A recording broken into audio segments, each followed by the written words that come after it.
এই লোকটি তার বাড়িতে যাচ্ছিল, তখনই সে খেয়াল করে কবরস্থানের ভিতর থেকে কেউ একজন তার হাত বাইরে বের করে। সে তার হাত ধরে তাকে বাইরে বের করে আনে। লোকটি জম্বিটিকে বলে, তুমি ঠিক আছো? এবং তখনই জম্বিটি তার উপর আক্রমণ করে এবং তাকে খাওয়ার চেষ্টা করে। লোকটি কিছু বুঝতে না পেরে তার সামনে থাকা কুড়ালটি দিয়ে জম্বিটিকে মেরে ফেলে। লোকটি শান্তির নিঃশ্বাস নেয়। সেখানে থাকা আরেকটি কবর থেকে জম্বি বাইরে বের হওয়ার চেষ্টা করে। লোকটি সঙ্গে সঙ্গে তার কুড়াল দিয়ে জম্বিটিকে মেরে ফেলে। অন্যদিকে দুজন লোক মাউন্ট এভারেস্ট ওঠার চেষ্টা করে। তখনই সেখানে তুষার কারণে লোকটি তুষারে আটকা পড়ে যায়। মহিলাটি সেই লোকটিকে ঘুরতে থাকে। লোকটি বাইরে আসার জন্য তার হাত বাইরে বার করে আর মহিলাটির কাছে সাহায্য চায়, কিন্তু তখন ওই লোকটি আসে আর লোকটিকে জম্বি ভেবে তাকে মেরে ফেলে।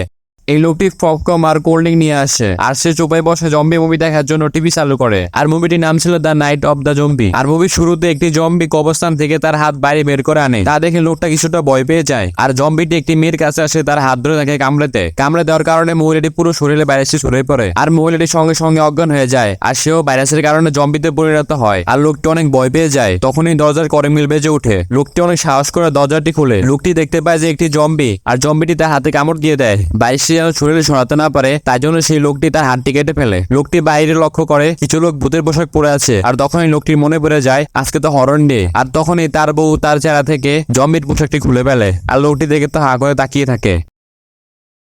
এই বুড়ো লোকটি বই পড়ছিল আর তখনই সেখানে ভূত চলে আসে। এই ভূত বলে তার কাছে আসতে। তখনই বুড়ো লোকটি খুবই ভয় পেয়ে যায় আর ভূতটিকে একটি সেকেন্ড দাঁড়াতে বলে। বুড়ো লোকটি তখনই দাবা নিয়ে আসে আর তার সাথে খেলতে বলে। ভূতটি তার কথা রাজি হয়ে যায় এবং তারা দুজন দাবা খেলার জন্য বসে পড়ে। বুড়ো লোকটি প্রথমে সৈন্য চালে আর ভূতটিও তখন সৈন্য চালে। বুড়ো লোকটা কিছুটা বুঝতে পারে কিন্তু ভূত কিছুই বুঝতে পারে না। ভূত ভুল চালার কারণে তখন লোকটি দাবা খেলা জিতে যায়। তখন এই লোকটি দাঁড়ানোর কারণে তার কুড়ালে লেগে তার মাথা ফেটে যায় এবং সেই বুড়ো লোকটি সেখানে মারা যায়। ভূত অনেক খুশি হয়ে যায় আর সেই বুড়ো লোকটাকে নিয়ে সে এখান থেকে চলে যায়।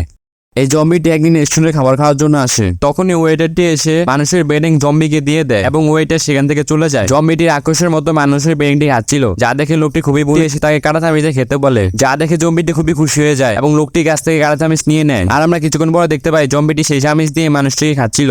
এর আক্রোশী মহিলাটি বাসায় রান্না করছিল। তখনই দরজায় কলিং বেল বাজে। মহিলাটি দরজা খোলার সঙ্গে সঙ্গে বাইরে অনেক লোক দেখতে পায় আর তারা সবাই আক্রোশী মহিলাকে তাড়ার জন্য আন্দোলন করছিল। তারা সবাই মহিলাটিকে গ্যাসের সঙ্গে বেঁধে ফেলে এবং সেখানে আগুন লাগিয়ে দেয়। আগুন লাগার কারণে মহিলাটি ঘামে ভিজতে থাকে। সে তার হাত ছোটানোর চেষ্টা করে এবং অনেক কষ্ট করে ছোটায় এবং সে তার শরীরে সেখানে একটা ম্যাগ বানিয়ে ফেলে আর ম্যাগ থেকে অনেক বৃষ্টি পড়ে তাই সেখানে আগুন নিভে যায়, যা দেখে গ্রামবাসীরা অবাক হয়ে যায় এবং রাক্ষসী মহিলাটি আসতে থাকে। আর তখনই মেঘ থেকে বিজলি পড়ে আর বিজলি পড়ার কারণে রাক্ষসী মহিলাটি মরে যায়।